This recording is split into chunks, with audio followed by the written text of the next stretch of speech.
आमच्या मागणी आहे की 23 महिन्याचा आमचा कोरोना भत्ता बाकी आहे। आम्ही अनेक महिन्यापासून आंदोलन करून राहिलो। पहिले 3 महिन्याच्या अगोदरी आम्ही इथं आंदोलन केलं। 1 जुलैपासून आम्ही ग्रामपंचायतवरी आंदोलन करून राहिलो, पण आम्हाला तो भेटला नाही। तो भत्ता आम्हाला लवकरात लवकर भेटण्यात यावा ही आमची मुख्य मागणी आहे। तसेच ऑनलाईन कामाचा बोजा आमच्यावर टाकण्यात येते, BLOचं काम आशांना देण्यात येते आणि ऑनलाईन कामही देण्यात येतात। आम्हाला काही शासनाने मोबाईल टॅब काही दिलेला नाहीये। आणि म्हटलं याच्यानंतर आयुष्यमान कार्डाचं काम आशांकडून केले जाते। रोज 5 कार्ड काढा, रोज 10 कार्ड काढा। कधी खेड्यापाड्यात रेंज नसते पण त्यांना सक्ती करण्यात येते। त्याचे 2 वर्ष झाले पैसे दिले नाही, फक्त कार्ड काढून राहिले आशा, पण त्याचे पैसे अजूनपर्यंत भेटले नाही, तेही देण्यात यावे। बस एवढीच आमची मागणी। प्रतापराव जाधव साहेब, तसेच मुख्यमंत्री, उपमुख्यमंत्री आणि आपल्या जिल्ह्याचे आमदार खासदार जे आहेत लोकप्रतिनिधी, त्यांना आम्ही ही मागणी करत आहोत। काही दिवसामध्ये तुम्ही अशाच प्रकारचे यांना एक लेखी पत्र दिलं, लेखीच दिलं होतं। त्याच्यामध्ये कुठलाही ठोस भूमिका या ठिकाणी आपल्या कार्यालयाकडून किंवा शासन प्रशासनाकडून या ठिकाणी दिसलं नाही।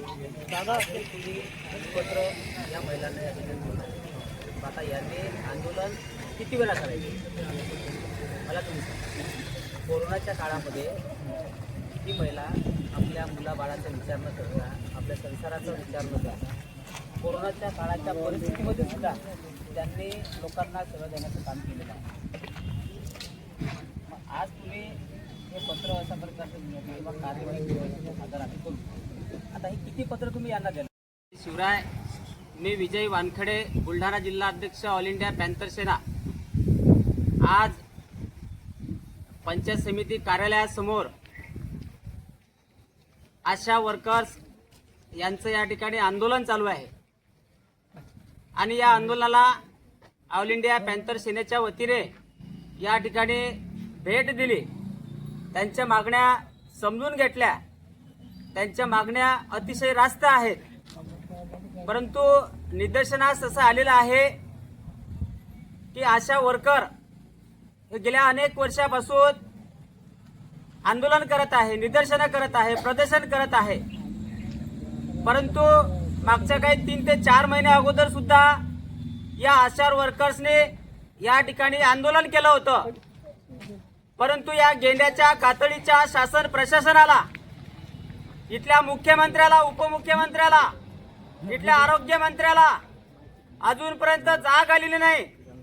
कोरोनाच्या काळामध्ये आपला जीव मुठीमध्ये ठेवून आपल्या मुलाबाळाचा विचार न करता, संसाराचा विचार न करता, कोरोनाच्या काळामध्ये या आशा वर्कर्सनी आपली ड्युटी अतिशय प्रामाणिकपणे या ठिकाणी निभवलेली आहे। परंतु या कोरोनाच्या काळामधला जो मोबदला आहे, तो मोबदला या महाराष्ट्र शासनाने, या गेंड्याच्या कातडीच्या सरकारने, या मुख्यमंत्र्याने आतापर्यंत या वर्करला, आशा वर्करला या ठिकाणी दिलेला नाही।